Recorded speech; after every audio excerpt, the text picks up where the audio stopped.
Now the latest on embattled Senate candidate Roy Moore, defiant as calls grow for him to drop out of the race and as more accusers step forward alleging sexual misconduct. President Trump declining to answer questions about Moore, but his daughter Ivanka sending a message telling the Associated Press, quote, "There's a special place in hell for people who prey on children. I've yet to see a valid explanation, and I have no reason to doubt the victims' accounts."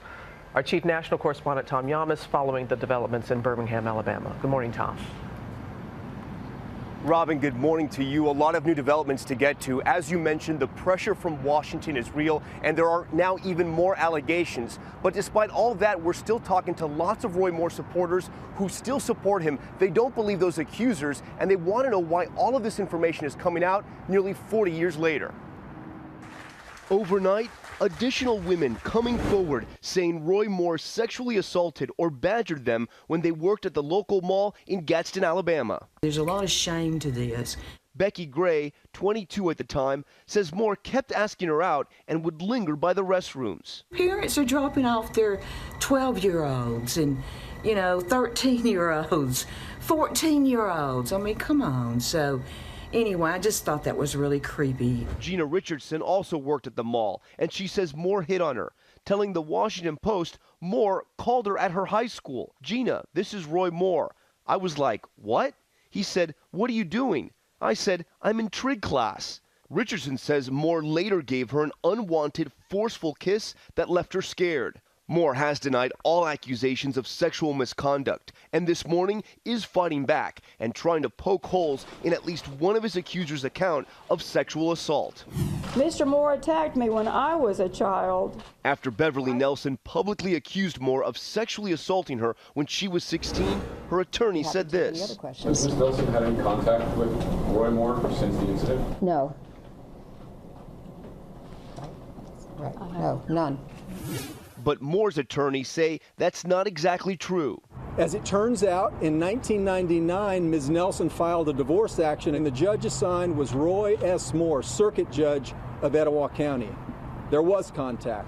But Nelson's divorce attorney telling ABC News she never had any reason to set foot in Moore's courtroom since the case was reconciled and only required the judge's signature. Moore also refuting Nelson's claim this yearbook inscription proves the Senate candidate was flirting with her. He wrote in my yearbook as follows: "To a sweeter, more beautiful girl.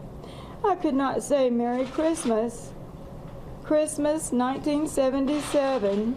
His attorney demanding the yearbook be turned over to handwriting experts. Look at those two sevens, and then look below at the 77. And I want to ask you, do you think it was written by the same person? We showed a copy of the inscription to our own handwriting expert, who did notice inconsistencies with the sevens, but did say this when it came to the actual message about her looks and Merry Christmas.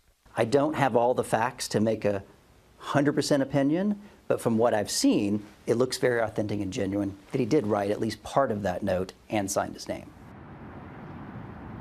And this morning, there's yet another accuser. Tina Johnson says in 1991, she went to go see Roy Moore for a legal matter. She says Moore kept commenting on her looks, made her feel uncomfortable, and then at the end of the meeting, grabbed her by the backside as she was leaving. Moore, of course, has denied all of these allegations and any impropriety. Robin? And we know he is determined to stay in the race and battle even those in his own party who are asking him, demanding that he step aside. That's right. A Senate Republican scrambled to figure out a plan to make sure Roy Moore doesn't win this race. Overnight, Roy Moore sent this tweet to Senator Mitch McConnell. I want to put it up on the screen now. He tweeted last night, "Mitch McConnell, dear Mitch McConnell, bring it on." So clearly sticking in this race and sending a message there to Capitol Hill, Robin. That is clear. All right. Hi, everyone. George Stephanopoulos here. Thanks for checking out the ABC News YouTube channel. If you'd like to get more videos, show highlights, and watch live event coverage, click on the right over here to subscribe to our channel. And don't forget to download the ABC News app for breaking news alerts. Thanks for watching.